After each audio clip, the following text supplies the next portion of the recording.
Is it me you're looking for? I can see it in your eyes. I can see it in your smile.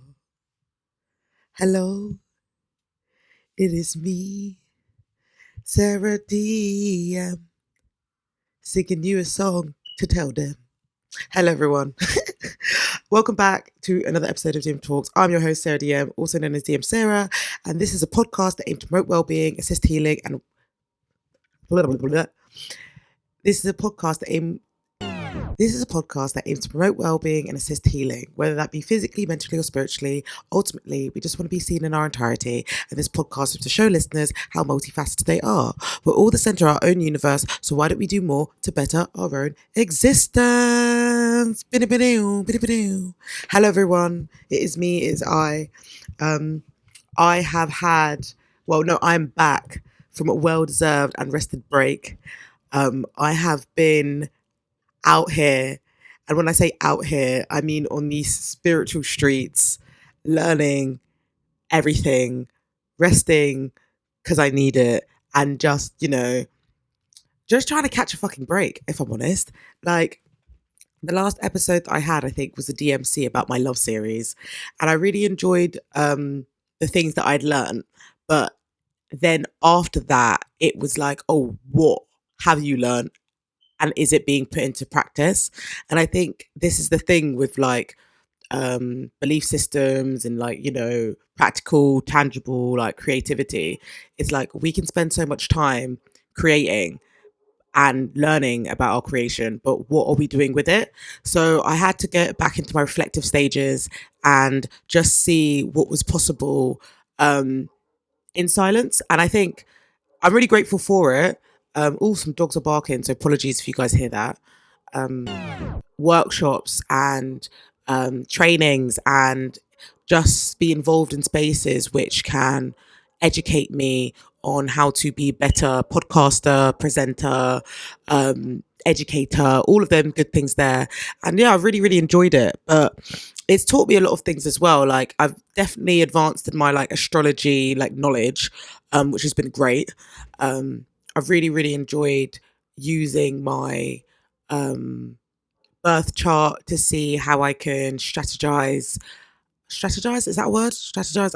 I don't know if I even used it in the right way, but I've used astrology to learn about how to implement strategy into my things, which has been really exciting. So, I hate to be that person, those influencers who be like, some good things are coming, but it's true, some really good things are coming. Like, I've just realized, anybody, I'm a fucking vibe. I'm literally a vibe, and anybody who's on my team is a vibe, and we're all gonna win, and it's just a matter about when. And I need to not care about when, because if I care about when, that's when my ego is gonna get involved. So I'm just, nurturing my craft, gonna look good, eat good food, and just nurture my goals. I think I'm gonna call this episode New Year Old Me, because I literally am just becoming my old version of myself, and I mean it without ego, and I mean that without dread as well, because when I say New Year Old Me, I'm thinking of, it's a new year to try out my whole it's like a new year to try out all the things that I've learned, but old me in the sense of confident, understanding, reflective, and I'm really excited for what that means and what that will bring. But I'm also excited to get back and communicate with other people, because this podcast allows me to talk to people that I'm inspired of, and it's allowed me the opportunity to just see what it is about them that I would like to do, or like to be, or like to encourage in this world. So I definitely think this year you'll see a lot more of me. I want to be consistent, but you'll also see a different side to my guests, because it's going to be a bit more emotionally reflective. And I think even the way that I interview now is going to be a bit more responsive instead of investigative, right? I think before I wanted to see how people work, and now I'm like, why do people work that way? And yeah, I'm really excited. I'm really, really excited for that. But This episode is going to be short and sweet today, just because, I want to formulate all the best things for you and still wanting to provide an episode before the end of January. I am today going to just go straight in to another reason why I wasn't uploading for a little bit. As I've been learning about astrology, there was Pluto in Aquarius. That was a transit, right? That was happening. And I think it's at the end of its course now. But Aquarius is in my first house. I'm an Aquarius rising. And Saturn is a planet which is about boundaries, discipline, rules, and regulation. And that was honestly on my fucking neck. Like Saturn was on my neck. And it's finally moving out of my transit, or well, out of my first house. And this means that my first house is about my identity. It's who I am, right? So if I've got a planet that is literally like rules, regulations, standards, boundaries on my first house, sort of in conflict with who I am, it produces tension in what I can create. And even though I love podcasting, I found it extremely difficult to have faith within myself whilst I was doing it. Like, looking back, I'm really, really proud of what I've done and what I've achieved and what I've created. But it also meant that even when I was providing content or like showcasing content that I like released and stuff, I wasn't like, and it felt like I hadn't achieved anything. I felt like I'd just done it. And it's really weird to think like that, especially when you're doing everything independently, right? Like, if you're the one thinking of the content, producing the content, editing the content, sharing the content, etc., etc., etc., like, be proud of yourself, because that is what you've done. You're multifaceted in your right, because you've learned how to develop different skills for a project that you've wanted to do, right? However, I bring this up because Saturn was on my neck, and Saturn was just sort of tweaking me about how it should be done. And I've got a Virgo placement in my Mars house. So I can be super, super critical. Like, I am my own worst critic. And even though I'm doing great, I don't think it's enough. So I've had to really sit down and relax and actually just give my time self to relax, and not just say, oh, I don't want to release this month, but then be guilty about not releasing. If I don't want to release, I don't want to fucking release. My only regret is not letting the collective, letting people know that I wasn't releasing, because I think that helps build sort of trust and transparency with your audience, because I love the fact that people choose to listen to me. I love the fact that I get messages of people saying that I love how your mind works. Like, that honestly, like, gives me so much like love and hope and faith, because it's like, at one point I didn't like how my mind worked. Like, at one point I was like, why am I thinking like this? Like, this is strange. But it's that thought process and that revolution in my mind that has allowed me to have the character and the perspective that I have today. So it's all great, right? I've been looking over my strengths and weaknesses, as Saturn has been in my fucking first house and it's not giving me a fucking break. And one of my strengths is that I've got so many ideas. Like, I've got ideas for days. Like, honestly, I'm an ideas person. Like, they come off me like so getting ideas is as simple to me as breathing. Like, that's the only way that I can explain it. Like, so many things just come off me like a light bulb. And I think people will realize that when they listen to my podcast, because I'll be talking to someone and then I'll just be like, huh. And then everybody like, what? And then I'll say something, but I'm trying to not interrupt because, ADHD. But I'm always constantly thinking. And I love the fact that I can lean into a creative pool, which is endless. It's literally endless. Like, it is literally bottomless. Like, it is non-stop, infinite pool of creativity and imagination. And that's one thing that I really, really like about myself. But one weakness, which I want to really, really work better on this year, is that I want the spirit of last minute to leave me. I need the spirit of last minute to leave me. I need it to leave me. Even now that I'm recording on the morning of the podcast that's supposed to release. I had this whole week to record. But what is it about high pressure I mean ADHD, but what is it about high pressure that makes me go, okay, let's go? So yeah, I'm letting you guys know my strengths and weaknesses because I want you to be open and gracious with your strengths and weaknesses so you can see how you can use them for your own environment, well, for your own well-being, right? Um, as a weakness of mine is that I do everything fucking last minute. I am really, really, really trying to practice this year to um maybe give myself certain days to do things instead of letting it all come down to the last day. Like there is something, obviously neurodivergent brain, ADHD, that allows me to work faster in high pressured environments. But sorry, I thought I was going to hiccup. But because it's in a high pressure environment, I don't give myself the breathing space for mistakes to happen. Like, God forbid, let's say I record now and then something happens to my laptop. That means it derails when I want the episode to come out, right? So those things are things, well, those um, thoughts and opinions have been revolving around my brain, working around my brain.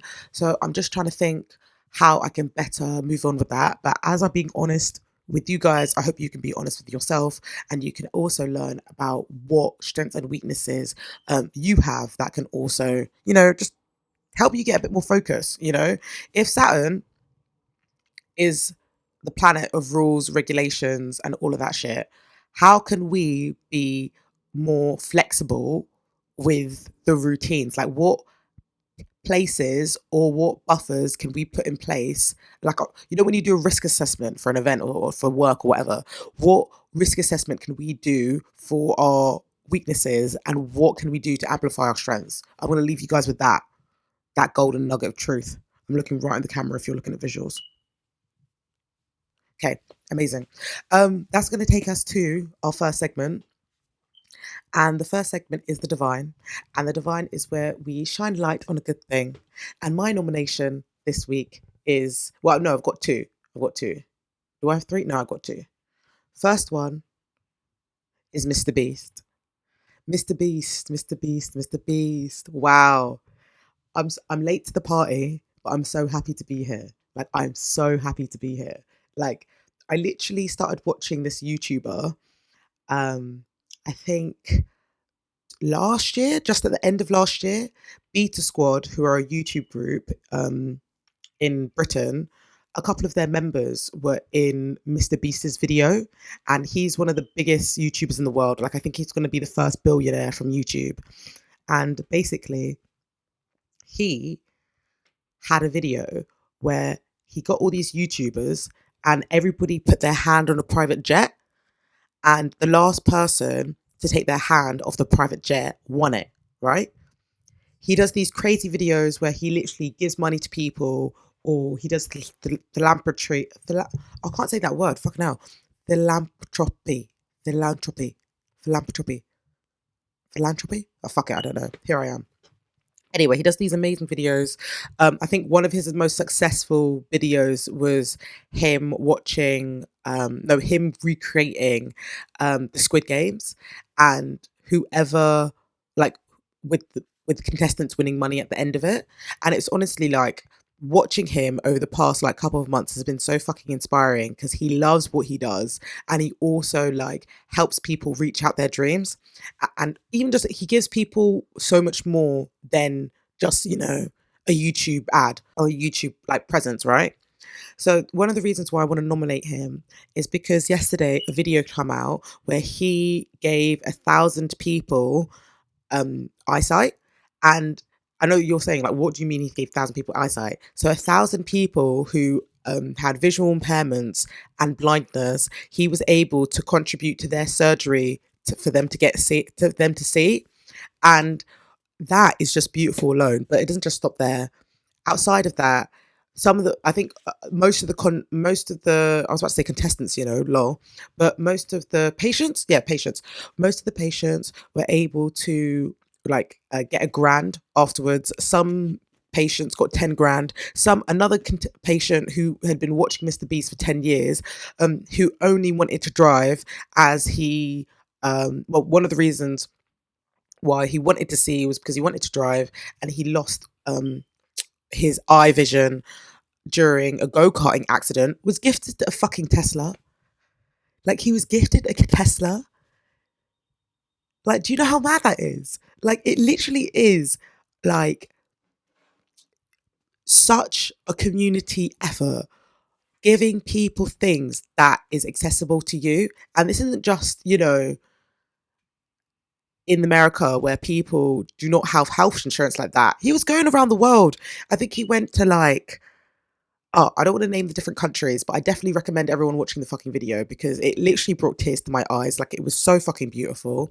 And actually, you know what? Let me add another person on the mix. Keith Lee, who is a food blogger.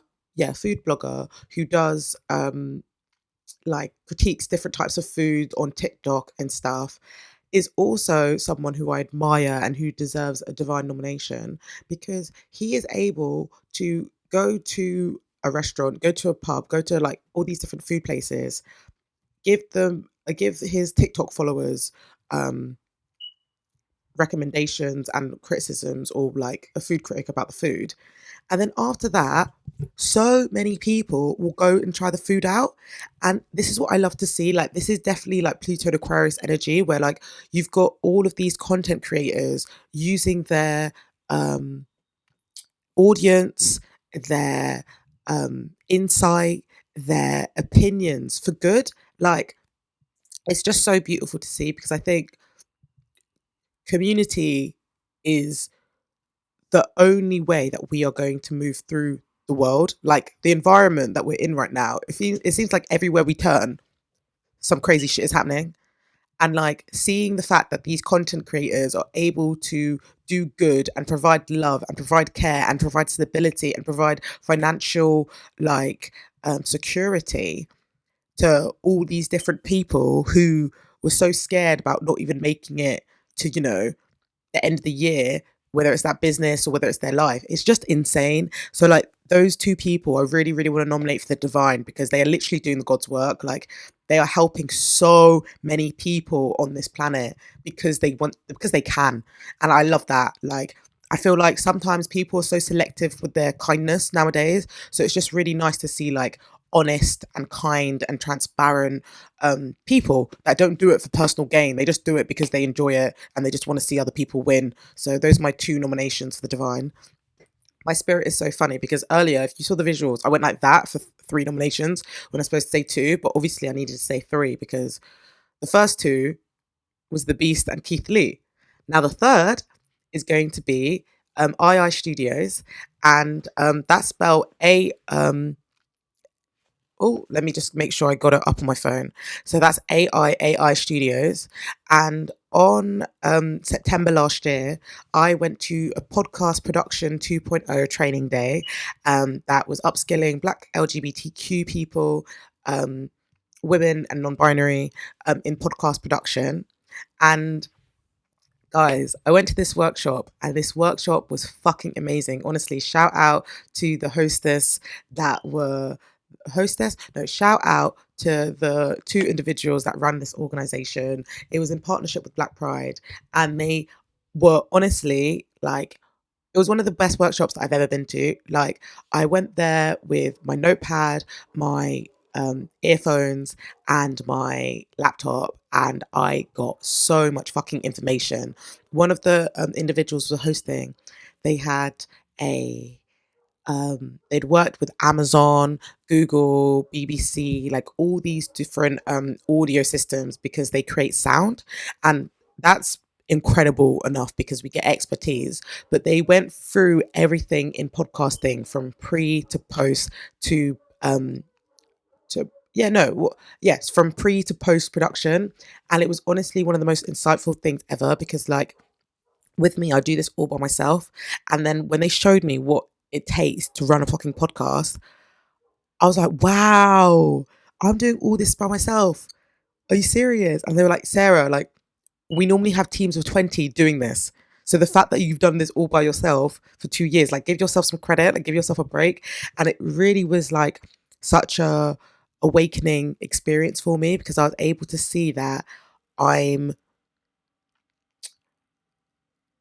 well, I just need to give myself fucking credit. Like this, what else do I have to say? Like these people who have 20 people in a project, 20 people in one podcast, and me, I'm doing it on my own. I'm giving myself the pat on the back, guys. But let me get back to the workshop. It was great. We learned everything about audio. They taught me about editing. They taught me about how to navigate script writing. They taught me how to present different ideas. They showed me how to be a more I guess, direct interviewer. All the skills that they provided me really, really, really, really helped me. And I'm so grateful that I went because I learned so fucking much. And at the end of the session, they gifted us with this gorgeous fucking headphone. Oh, wait, look at me. I'm pointing at this, but I'm pointing at that. At the end of this session, they gifted us these gorgeous fucking microphones and these gorgeous fucking headphones, and this is literally like top tier fucking audio equipment. So I'm so grateful. They also gifted us the water bottle as well, which I use every day. So thank you, AI or II Studios, because yeah, you really, really, really smashed it. And I'm so fucking happy that I was able to come and visit you and meet some creative, amazing people. I was able to meet some amazing creatives. So yeah, thank you. That's why you got the divine.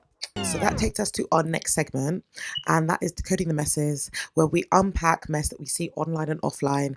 And for this week's Decoding the Messes, I'm going to do a little bit something different. I'm just going to talk about the transits, right? And earlier I talked about how Saturn was in Aquarius. Aquarius is my first house, and I felt that on my fucking neck. I felt the tension and the frustration and the internalized conflict of how my routines was disrupting my goals. And I had to sit down and look at myself and see how I can adjust and also accommodate rest into my life so that I can be the best version of myself and reach my potential. But on March the 7th, this planet is going to be going into Pisces.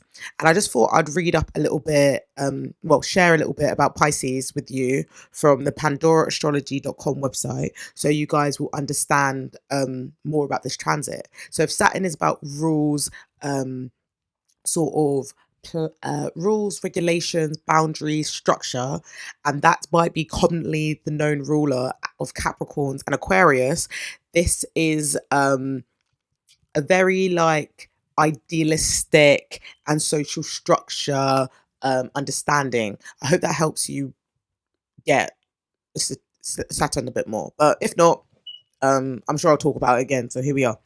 Anyway, so Saturn in Pisces says Saturn is a bit lost. That's because Saturn likes to build a methodical, slow, and steady way. He puts his head down and gets to work, understanding the basic law of nature that with enough steady work, discipline, and persistence, his efforts will lead into tangible success. Pisces Neptunian immaterially is basically antithetical to Saturn's earthly desire to build. Saturn is related to Kronos, the Greek god of time, while minutes are elastic and subjective in Neptune's realm. Neptune streams and turns inwards. Saturn sees itself in the context of society and focuses outward. So, I know that was a bit of a mouthful, but to me, this makes me think that during this period, we're going to see a change in our creativity. We're going to be able to see a change in flow. If Pisces is linked to imagination and fluidity, Saturn's approach has to be as flexible. And that might conflict with the capitalist structure that we have because, you know, in a capitalist structure, shame is the highest currency. In a capitalist structure, it's work twice as hard and like you'll be a success. But in a Pisces environment, it's be intentional and it will come to you, right? And when I see this element as well, I think of how Pisces and Saturn have this sort of relationship which will allow people who have been providing consistent personal development a chance to build on themselves further. And I think it's also going to be a bit of a, I guess, And I'm going off vibes here. This is just literally me like giving you my raw thoughts, right? When I think of the relationship between Saturn and Pisces, I think the people that have been doing the work, the people that have been doing the, the boundary setting, the routines, the observation, the reflection, are going to be able to deal with this transit in a lot better way than others that don't. If Pisces people, yeah, don't come for me because I know you guys like to tussle, and I'm a Pisces as well, so don't at me. But if Pisces people are wishy washy, right? And Saturn is like rules, structure, boundaries. What just happens to the wishy washy people when Saturn comes involved? They're going to be swept away. I didn't give you a chance to think because I want to let you know. They're going to be swept away. They're not going to be swept away by like a river or a flood. They're going to be swept away by a fucking tsunami, right? And I saw this photo, no, not this photo, this tweet that I want to share with you. It is by Madam Black Swan on Twitter, handle DRLNDY Einstein. Delandy? Dr. Indy Einstein? I don't know, sorry. Apologies. And basically, it said, Saturn is going into Pisces really soon, and the concept of martyrdom will be checked. Keep allowing people to walk all over you because you're trying to be a nice person. Watch how the universe will allow people to take from you, then due to lose. Sorry, let me say that again. Saturn is going into Pisces really soon, and the concept of martyrdom will be checked. Keep allowing people to walk all over you or use you because you're trying to be a nice person. Watch how much the universe will allow people to take from you then due to loose boundaries and no spine. Boom. I just had to share that with you all because it's fucking straight facts. It's straight facts. Like, if there's anything that I hope you guys take from this podcast, it's the fact that being the bigger person will only let you down. Honestly, like, listen to what I've said in recent episodes. Listen to how my opinions, my emotions, and my wisdom has translated into your eardrums. Being the bigger person will only let you down. It will only let you, yes, I'm talking to you, I'm talking to you. It will only let you down. Because sometimes, right, being the nice person, being the bigger person, only actually, no, not even sometimes, more time, being the nice person, being the bigger person, only satisfy the environment outside of you. Like, if we are in social spheres, right, and you decide not to um stand up for yourself in said sphere because it's the easier thing to do, it's the nicer thing to do, or you want to be the big person, this transit is going to show you what can be taken from you just because you choose not to adjust to conflict.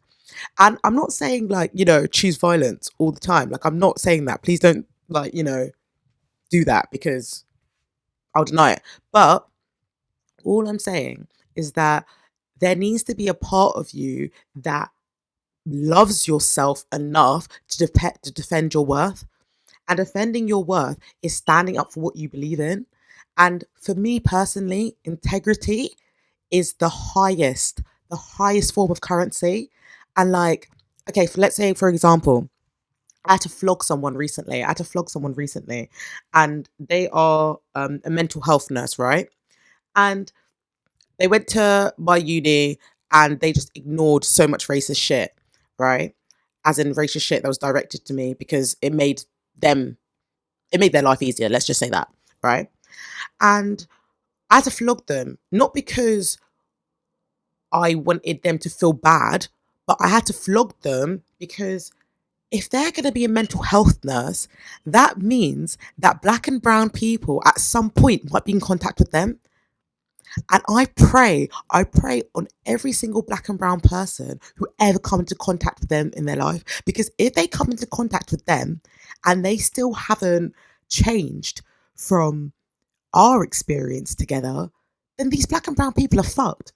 They are genuinely fucked. Like, they are genuinely fucked. And this is the thing, like, so many people are in spaces where they have a duty of care or have to, help people from different cultures.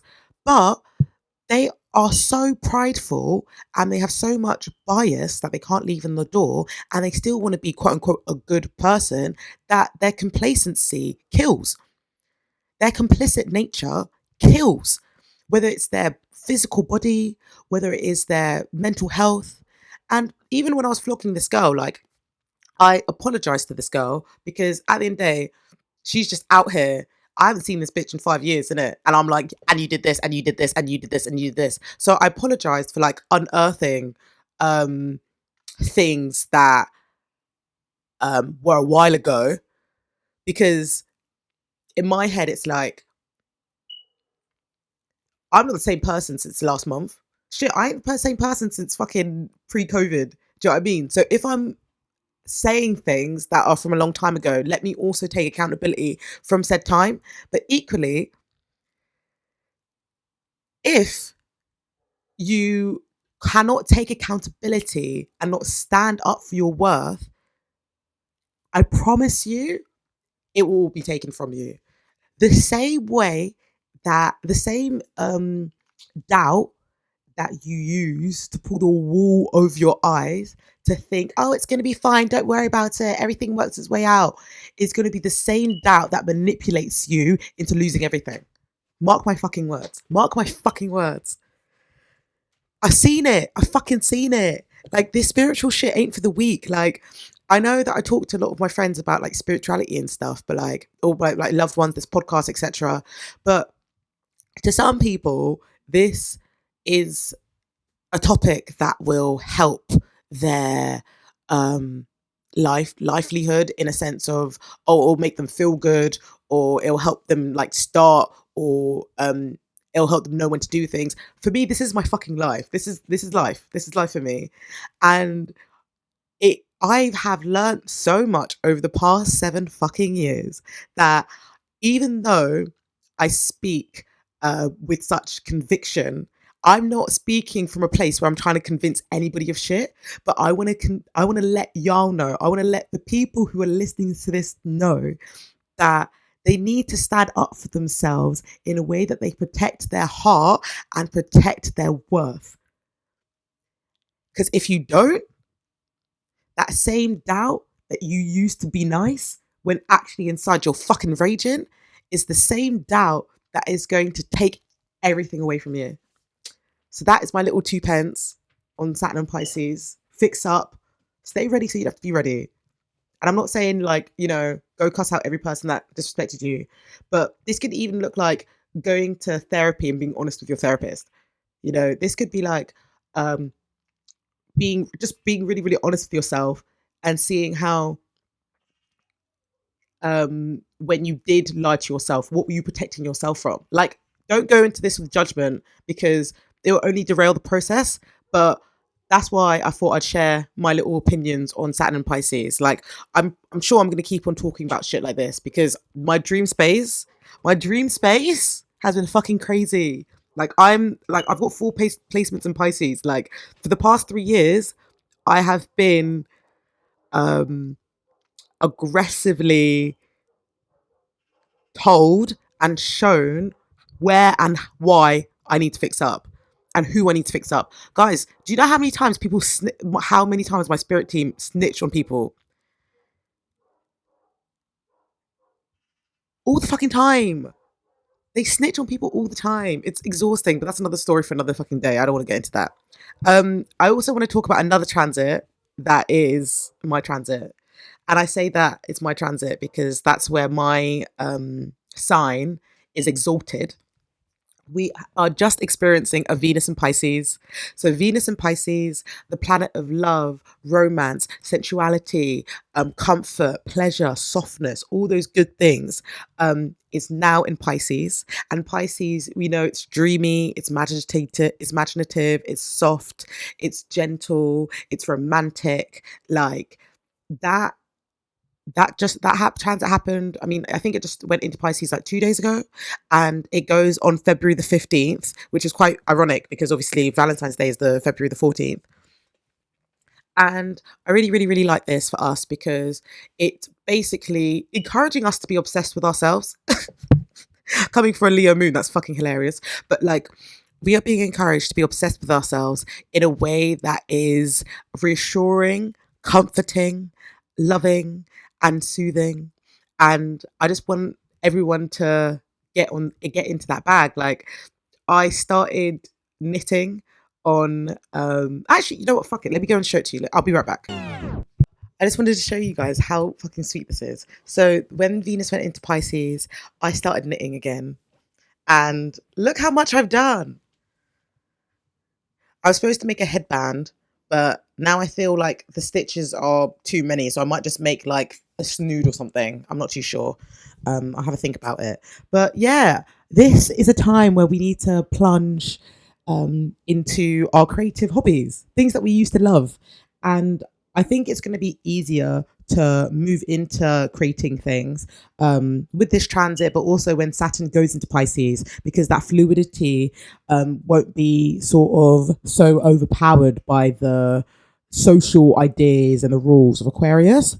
So I'm definitely encouraging people to pick up the hobbies which they loved, which they're inspired by, which they're interested in, because it just kind of moves them into a new way of thinking. Like, my whole thing is that, like, with knitting especially, I always wanted a hobby that I can do without looking at a screen, because I spend so much time on a screen, whether it's like podcasting or watching Netflix or being on my phone and stuff. So I think it's really important to have a hobby that you don't have a screen on. So that's my little message for you guys. Get a hobby that you don't need a screen for. Like, it can be anything. It can be literally anything. Just find a hobby that you don't need a screen for. Um yeah, well, is there anything else that I need to say about Venus Pisces? Not really. I just feel like just love yourself, innit? Like, just find all examples to love yourself. Like, even when you're sad, listening to your favorite sad music. Like, just romanticize your life. Like, this is the period to romanticize your life. Like, I'm a Venus and Pisces in it. So like, this is what I do generally.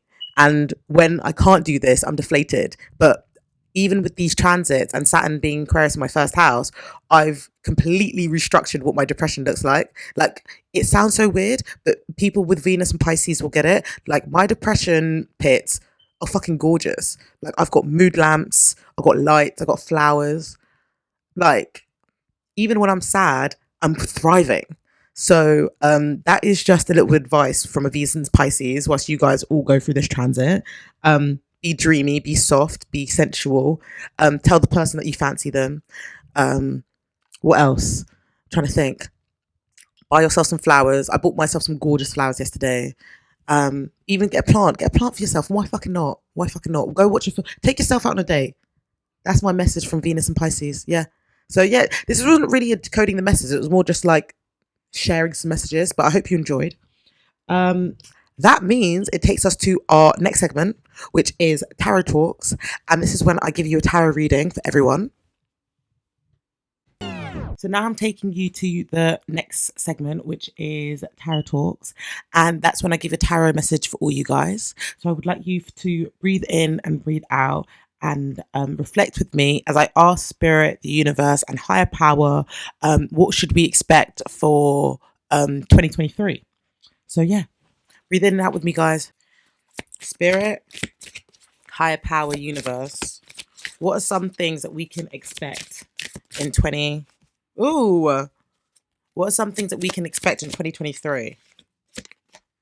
Oh, interesting. Okay, is that the last one? Is this? Those are loads of cards. Okay, I don't really want to take that many cards. Okay, Spirit, should I take a card from there? Okay, one more card. One more card. Okay, right. What's your advice for me, Spirit?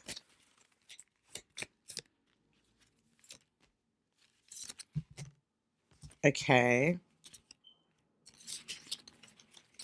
And then, ooh, okay, how interesting. We got two cards twice.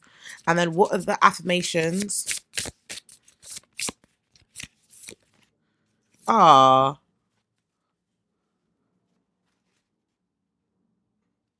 that's so jokes. Okay, this is so beautiful. Okay, so I asked what can we expect from 2023.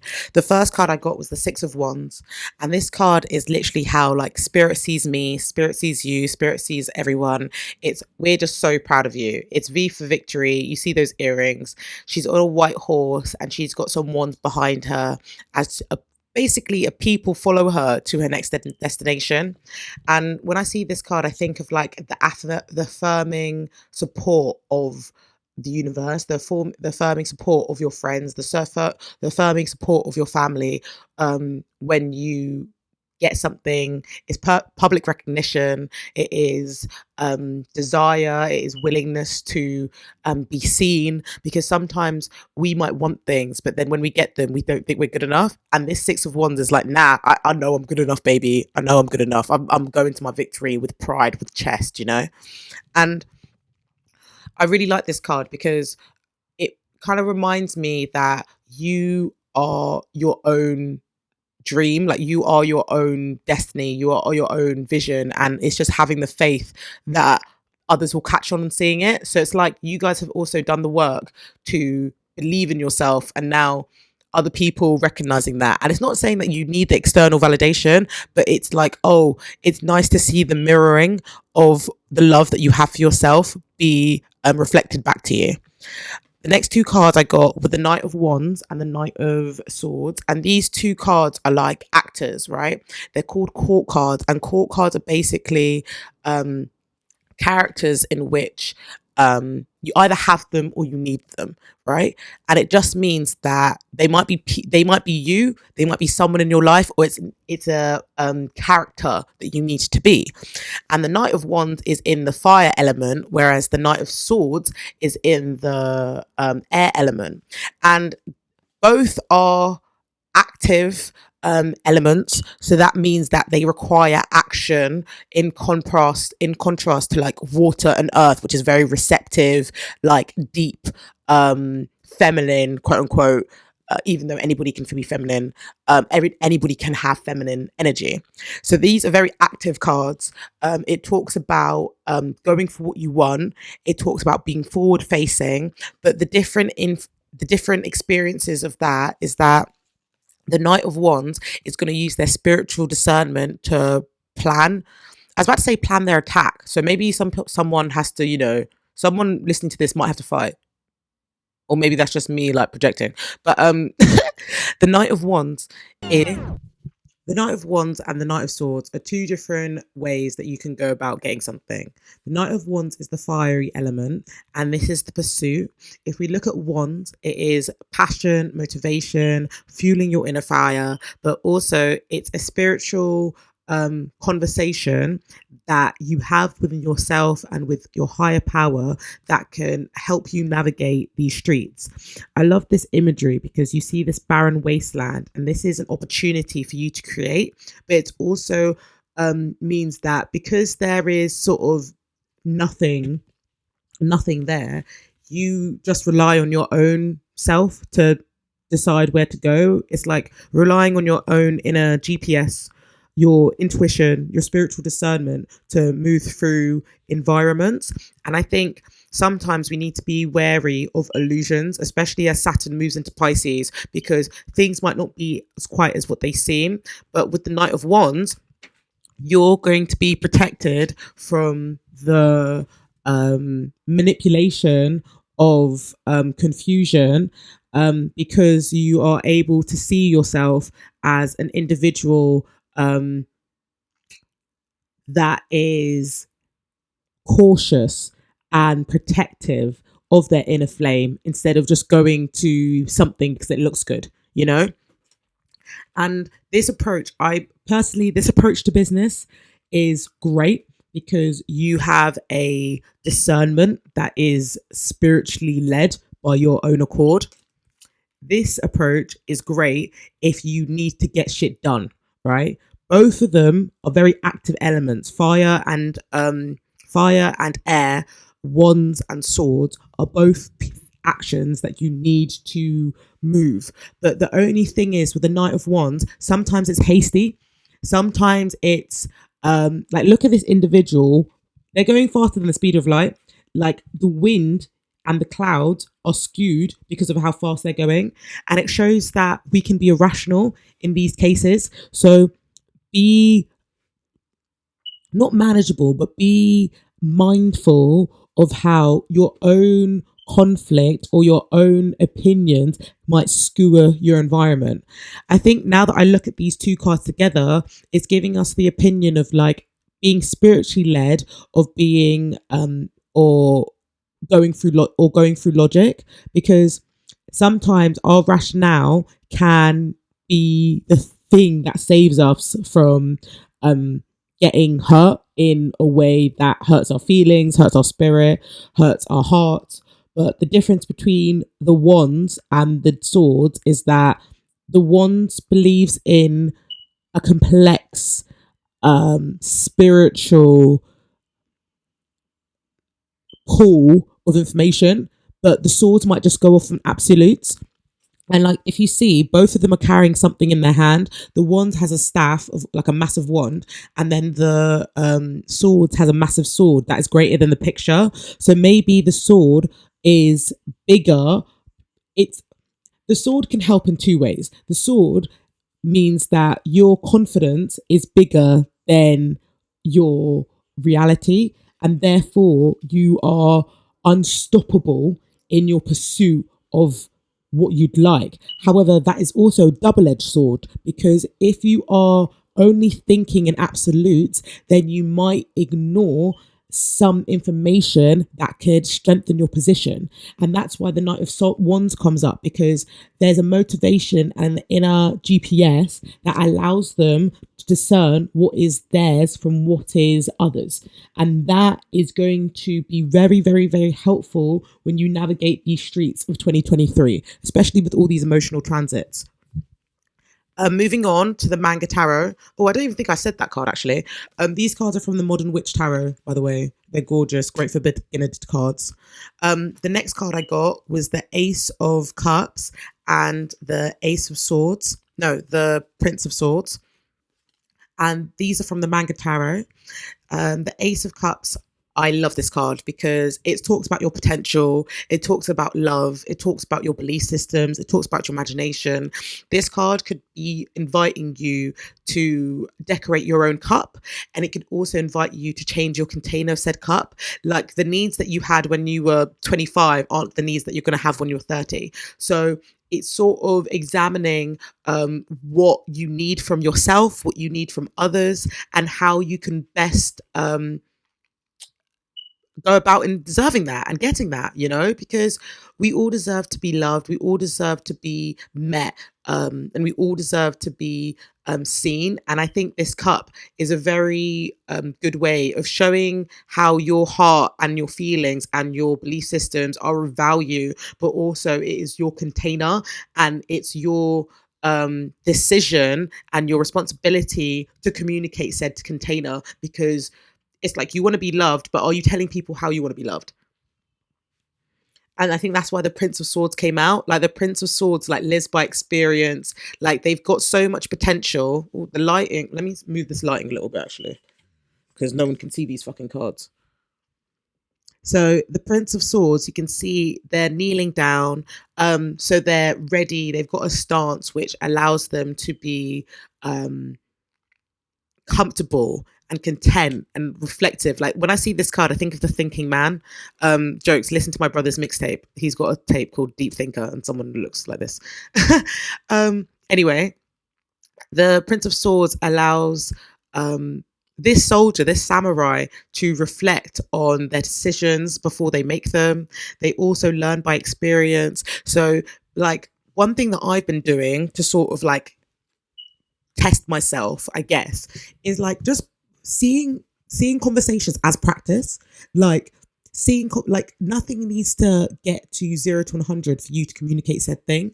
Like you, like for example, I was supposed to meet someone recently and they didn't speak to me throughout the whole day, like to the point where like I didn't know if I was meeting them or not. Next time I saw them, I was like, look, like don't get you wrong, I'm frustrated that you didn't communicate that with me, but for a relationship to work with me, I need you to communicate how you're feeling, or even simply communicate I don't have the capacity to communicate how I'm feeling. like giving that information to me gives me so much more like it gives me so much more I don't know what the word for it, but I just feel seen.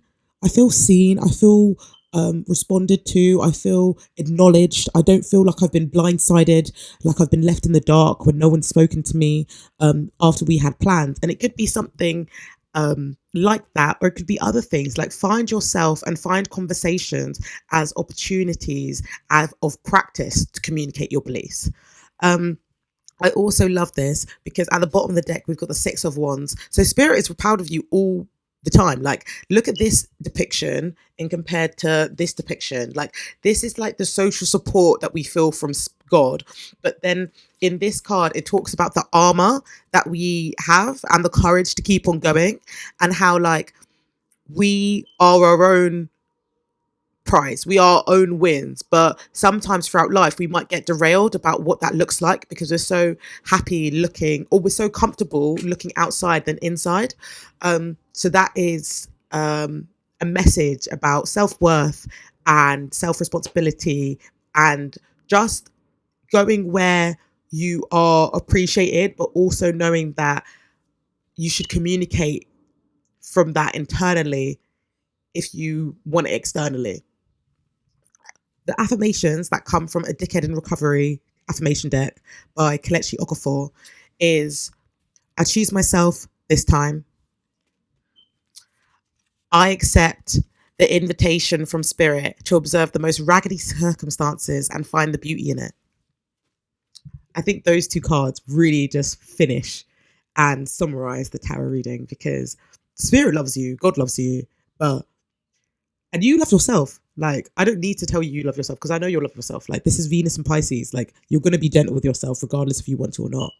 But one thing that I implore listeners to do is to accept the needs of the heart and practice communicating said beliefs.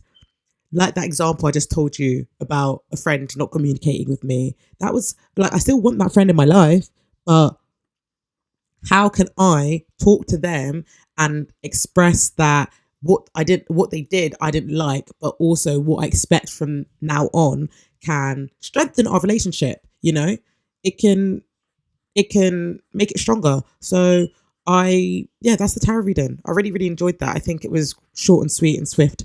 It's quite funny because I generally thought I was going to be out of here in half an hour, and I've definitely recorded for longer than that. Amazing. That takes us to the last segment, which is the direct message. And I'm going to reload.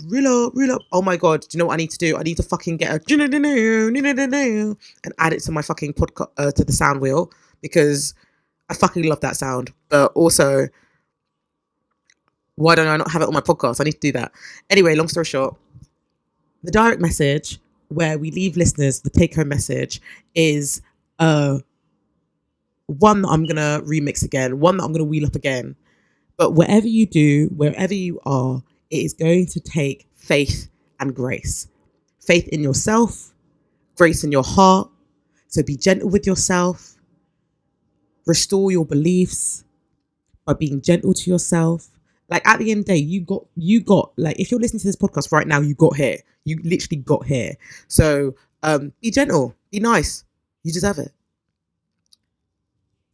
I'm kissing to the screen, if you can hear that. Okay. I'm going to love you and leave you guys, because I'm going to go to the gym. And I hope you guys have a great day. This has been your host, Sarah DM, also known as DM.Seerah. You can find my website, www.DM.Seerah.com.